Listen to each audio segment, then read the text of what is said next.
guys, my name is Erin. On most social media, you'll either know me as Erin Goodspeed, or Eris7Dragon, or Eris.Dragon, or, a bunch of silly words that might or might not include lighthearted swears once in a while, but I only let my friends call me those. If you've never seen or heard of me before, hi, nice to meet you. And if you have, you'll probably have seen me excitedly spilling my guts for the last few months about my upcoming novel, Terminal Void. I hope you'll indulge me spilling them a little bit more, because even if you don't, I'm still gonna. So the unofficial elevator pitch, the one I keep saying even though I keep telling myself I should come up with something better, is cats versus dogs in space, but with a twist. This is a bit of a misnomer. The cats, like this one, well, not like that one, because she's obviously not Hertzian. They're simply fluffy aliens that happen to look like cats. And actually, same with the dogs. The cats look more like domestic cats, and the dogs look more like, wild dogs. I don't know why I did it like that, but I think they look cool. And when I say space, I really mean they're duking it out on the cat's home planet. So I should really come up with a better name, huh?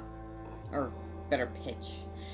And I've already come up with one, and I kind of wrote it as if I hadn't scripted it, but obviously I scripted it, because if I'm allowed to go off script, we'll go into a tangent like this one. So how's this pitch? Daybreak Augur, an insecure, half-human, half-alien, finds himself caught in a war when an invading alien species crashes into his planet and threatens the life of his people. Lives. I should work on that. But when an ancient deity makes itself known, he must save his sibling and bring two warring peoples together before chaos becomes the least of his worries. I don't know. It sounds better. Terminal Void started as what I like to call a creative protest.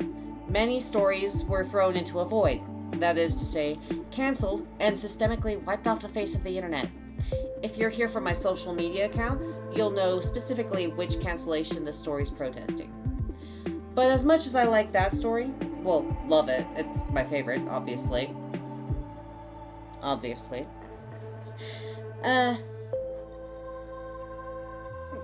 So many stories like it face oblivion. But Terminal Void is no longer, well, that. It sort of is, but now it's kind of morphed into something more. It's a queer-based, soft fantasy, soft military, soft science fiction story focused on one person who doesn't feel like he belongs in the world in which he was born. Ortuxia. It's a story for those of us who don't feel comfortable in our bodies, for those of us who feel disillusioned about our place in a world that feels like it was made for someone else. Daybreak's existence as the son of a man who survived the destruction of Earth, and somebody who was born in the world, so two different things. He doesn't look the same as everybody else. And he's also a user of a magical attribute that's stigmatized by the society at large.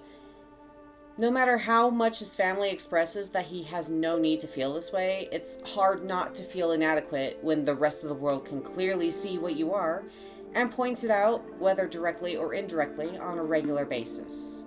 Such as being misgendered by somebody who doesn't know you're trans and just reminding you that you don't pass. They're nice people, they just don't know. Terminal Void was meant to be my anger at the removal of creative works from the hands of the people who created it, but it morphed into some sort of a catharsis project for me, where I divided my imposter syndrome and my anger issues into my protagonist and deuteragonist, Daybreak and Guavado, respectively, if you followed any of that. Daybreak's my imposter syndrome and Guavado's my anger issues. I've also written in some figures from my past, ranging from cats from feral colonies I live near, to the embodiment of all my Valley Girl bullies put into one because I can't handle more than one bully character. No-nonsense seniors to whom I owe my life. And a friend I wish was here to share this with. Here's to you, Mr. and Mrs. Mukavi and Mushi-kun. I'll show you Mushi. this guy. I miss him. I intend to turn this book into a series. I think I'll start with a trilogy, though I can see it turning into a longer project. And here I was, just originally thinking this would be a standalone, but then I developed a world, a language, a culture, and now I have a few more worlds and cultures swimming around my brain. So who knows? I might just keep going until my brain leaks out of my ears. My inspirations for the setting of the story were, well, basically a lot of things, not all of which I can put into one video. Lots of sci-fi, Battlestar Galactica, Stargate, SG-1, you know. I was born in South Carolina.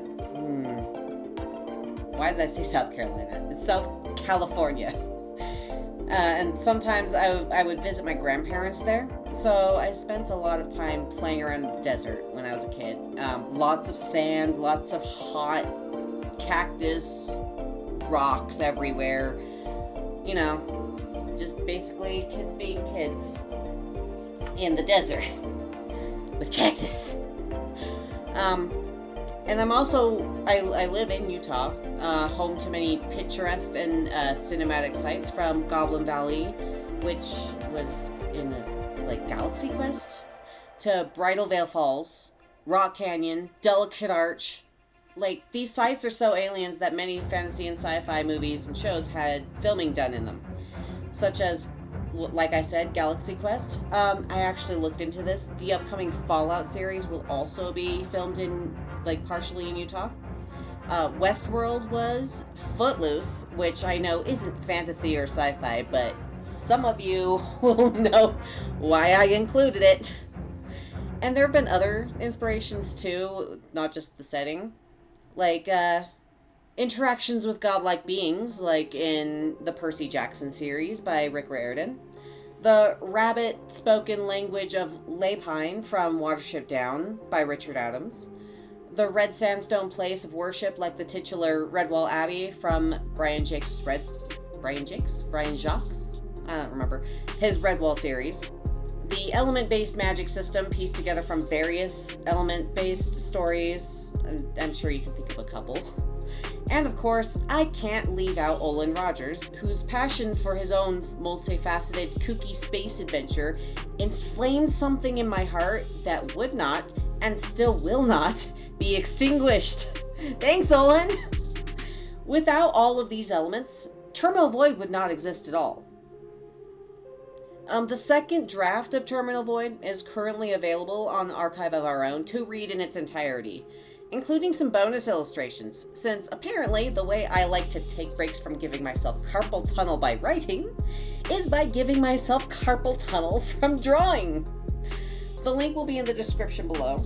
Be aware this is not the final draft. I am currently waiting on responses from 2 potential publishers, and intend to self-publish if I don't hear back favorably from them by, I want to say the time frame put forth by their websites are from now-ish until March-ish. But once I figure out just how I'll be publishing, that's when I'll give more information on when the final draft will be available in book form. I really hope you'll all check out my book. It's been a passion project of mine since I first conceived the idea of a webcomic, which I then scrapped because I remembered I can't draw cars, or firearms, or architecture that isn't your standard vaguely house-shaped block of bricks, I can draw some stuff, but I can't draw all the stuff. So I drew with words which I hope you'll read. And if reading isn't your speed, I understand. My coworker said he probably wouldn't be able to read it because he doesn't, it doesn't jive with him, which is perfectly fine.